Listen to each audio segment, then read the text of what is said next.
On Democracy Now! Last week, we had Jeff Masters on Monday and Tuesday. He founded the Weather Underground. He's this great meteorologist who is one of the few who defies the norm. He actually discusses climate change. As Sandy bore down on the East Coast, I asked Jeff Masters what impact climate change was having on hurricanes. He said, whenever you add more heat to the oceans, you've got more energy for destruction. Hurricanes pull heat out of the oceans, convert it to the kinetic energy of their winds.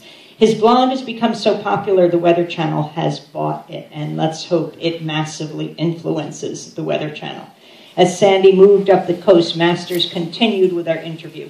He said, when you do heat the oceans up more, you extend the length of hurricane season, and there's been ample evidence over the last decade or so that hurricane season is getting longer, starts earlier, ends later. You're more likely to have this sort of situation where a late October storm meets up with a regular winter low-pressure system and gives us this ridiculous combination of a nor'easter and a hurricane that comes ashore, bringing all kinds of destructive effects.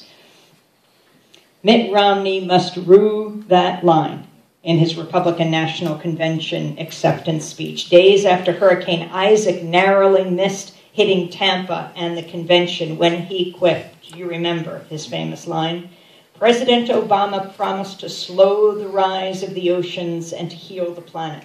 My promise is to help you and your family. And perhaps more alarming than what Mitt Romney said was the laugh and the guffaws throughout the convention floor of the people who gathered to nominate him. No one is laughing now.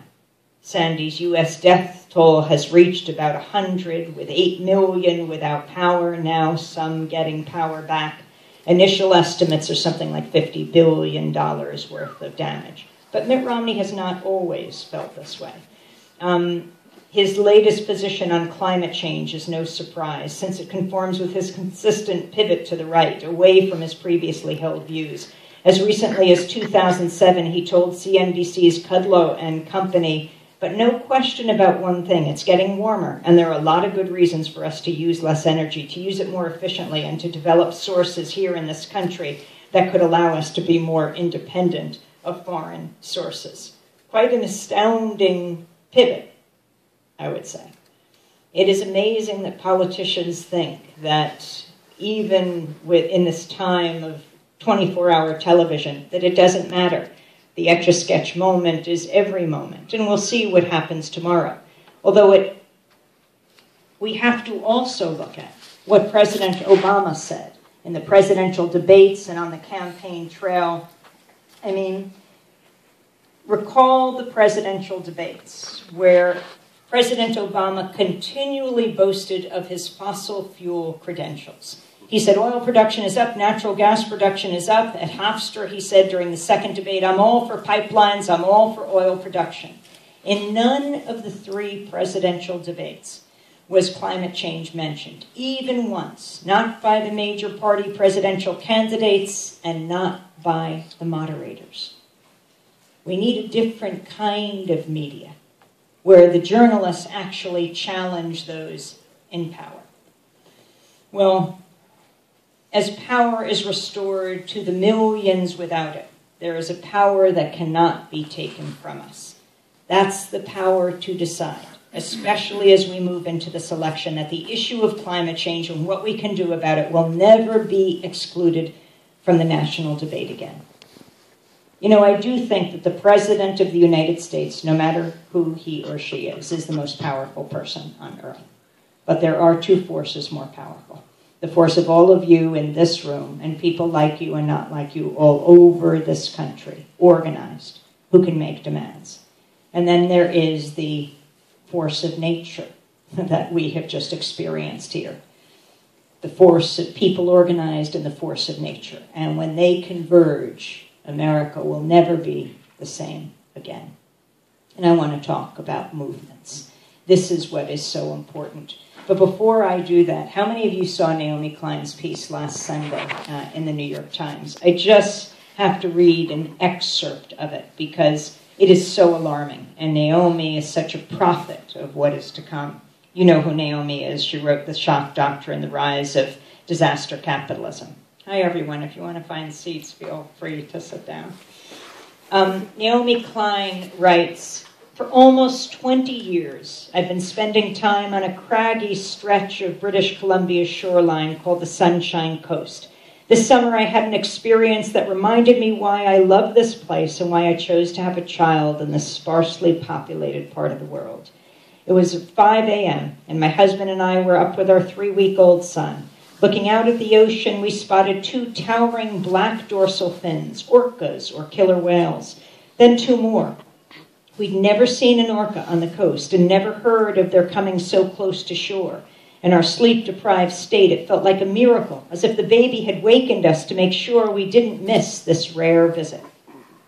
The possibility that the sighting may have resulted from something less serendipitous did not occur to me until 2 weeks ago, when I read reports of a bizarre ocean experiment. Did you hear this on Democracy Now? Off the islands of Haida, several hundred miles from where we spotted the orcas swimming. There, an American entrepreneur named Russ George dumped 120 tons of iron dust off the hull of a rented fishing boat. The plan was to create an algae bloom that would sequester carbon and thereby combat climate change. Mr. George is one of a growing number of would-be geoengineers who advocate high-risk, large-scale technical interventions that would fundamentally change the oceans and skies in order to reduce the effects of global warming. In addition to Mr. George's scheme to fertilize the ocean with iron, other geoengineering strategies under consideration include pumping sulfate aerosols into the upper atmosphere to imitate the cooling effects of a major volcanic eruption and brightening clouds so they reflect more of the sun's rays back to space. The risks are huge. Ocean fertilization could trigger dead zones and toxic tides. Multiple simulations have predicted that mimicking the effects of a volcano would interfere with monsoons in Asia and Africa, potentially threatening water and food security for billions of people. She goes on for a full page or half a page in the New York Times, but I just want to read her ending, where she talks about the popular book on climate change written by Bill McKibben, who warned we face the end of nature. In the age of geoengineering, writes Naomi Klein, we might find ourselves confronting the end of miracles, too. Mr. George and his ocean-altering experiment provides us an opportunity for public debate about an issue essentially absent during the election cycle. What are the real solutions to climate change? Wouldn't it be better to change our behavior, to reduce our use of fossil fuels before we begin fiddling with the planet's basic life support systems? Unless we change course, we can expect to hear many more reports about sun shielders and ocean fiddlers like Mr. George, whose iron dumping exploit did more than test a thesis about ocean fertilization. It also tested the waters for future geoengineering experiments. And judging by the muted response so far, the results of Mr. George's test are clear. Geoengineers proceed, caution be damned. This is frightening. Who has a say about the fate of the earth?